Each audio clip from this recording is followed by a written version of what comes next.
Amelia Hartley sat at the corner of the grand ballroom, her hands folded neatly in her lap, her eyes wandering across the glittering chandeliers above.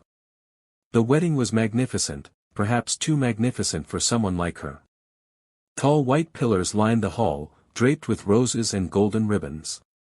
A string quartet played soft melodies while guests laughed, drank champagne, and swayed in elegant gowns and tuxedos.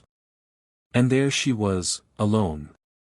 She had been invited because the bride was an old college acquaintance. Not quite a best friend, not quite a stranger, just someone who had once shared notes in a lecture hall. Amelia had received the invitation with polite surprise, but she hadn't expected how uncomfortable it would feel to be here, without a +1, without close friends, and without the easy confidence that others seemed to carry effortlessly. Her chair at the long table felt like an island.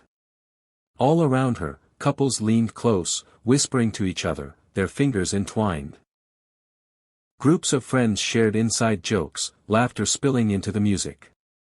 Amelia lifted her glass of water, wishing it were wine, but she didn't drink much, alcohol only made her more nervous. "Why did I even come?" she muttered under her breath. The truth was, she hadn't wanted to admit to herself how lonely she had been. At 31, her life had settled into a dull rhythm: work, home, the occasional phone call with family, then more work. Invitations like this one rarely came her way, so when it arrived, she had thought, maybe this will be good for me. Maybe I'll meet someone. Maybe I'll feel less invisible.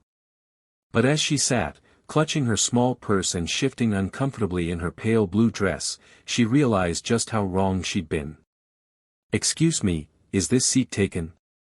The voice startled her. She looked up and found a man standing beside her table. He wasn't smiling, at least, not in the charming, overconfident way she'd come to expect from strangers. Instead, his expression was calm, curious, almost serious. His hair was dark, slightly tousled, as though he'd been in too much of a hurry to tame it. His jawline was sharp, softened only by the warmth in his eyes, hazel, with a hint of gold that caught the light. His suit was well tailored but not ostentatious. He looked like someone who belonged at this kind of wedding, someone who didn't need to try too hard. Amelia blinked, trying to find her voice. "No, it's not taken." "Good," he said softly, then leaned just a little closer.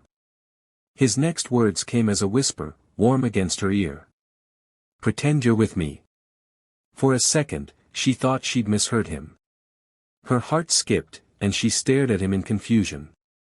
"I'm sorry, what?" He lowered himself into the chair beside her, still speaking in that low, almost conspiratorial tone. "I need you to pretend you're with me. Just for tonight." Amelia froze. Was this some kind of joke? Who even said things like that? She glanced around nervously, as if someone